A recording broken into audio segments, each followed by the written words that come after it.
we are sitting at home during this corona quarantine, and we thought that we should utilize this time in making some educational videos for our prospective patients, and they should know how we approach different cases. And with me, Dr. Arika is there, and with her we'll be shooting a lot of videos. So in these videos we'll be talking about corrective hair transplant patients who have done the transplant in the past but did not get the results as expected or as desired, and now they are coming to correct those cases.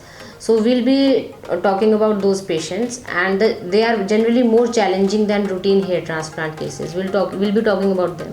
Yeah, so we'll be like taking one case at a time, and we'll be taking through the whole journey of that case, how they came to us, what are the difficulties, and how we approached, how we tackled, and what are the result.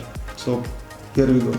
So the first case is a case of 42-year-old man, and he had got a FUT procedure some 10 years back, and somehow he had got a very low hairline, and it was very inappropriate, around 5 centimeters from the glabella.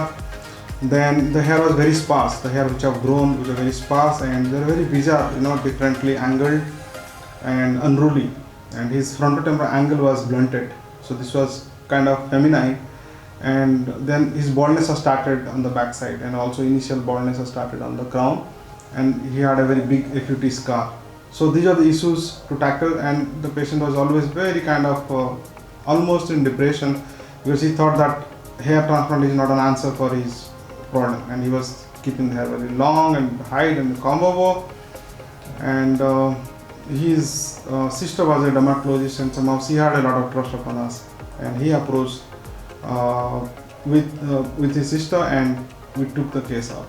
So now I'll be talking about how we approached this case and how we corrected the pitfalls in this particular transplant. First was the low hairline, which was 5 cm. We created a new hairline at 8 cm. We extracted those grafts in the 3 cm of low hairline using a 0.8 mm sharp punch.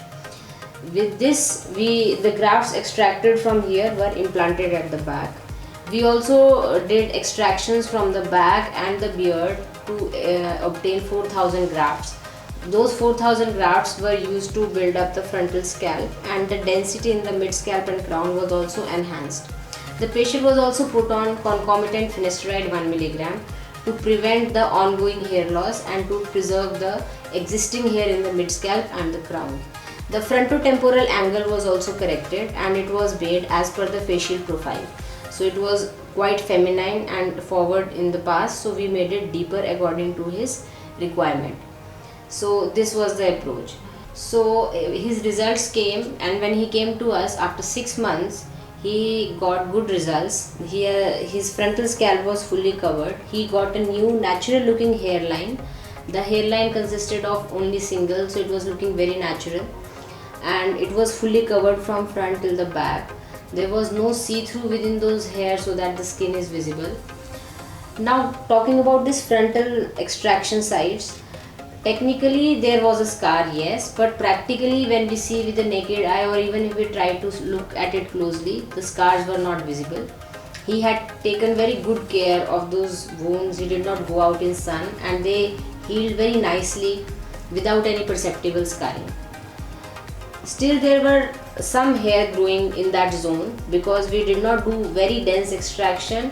If we do a very dense extraction, then there is a risk of wound scoliosing, the FUE wound scoliosing, and leading to a scar formation. There was still some hair left over there, and since his sister was a dermatologist, we decided that he should do a laser hair removal for those unwanted grafts rather than doing a second pass of extraction. And he was very happy 6 months later, and we expect his results to improve in coming 4 to 5 months.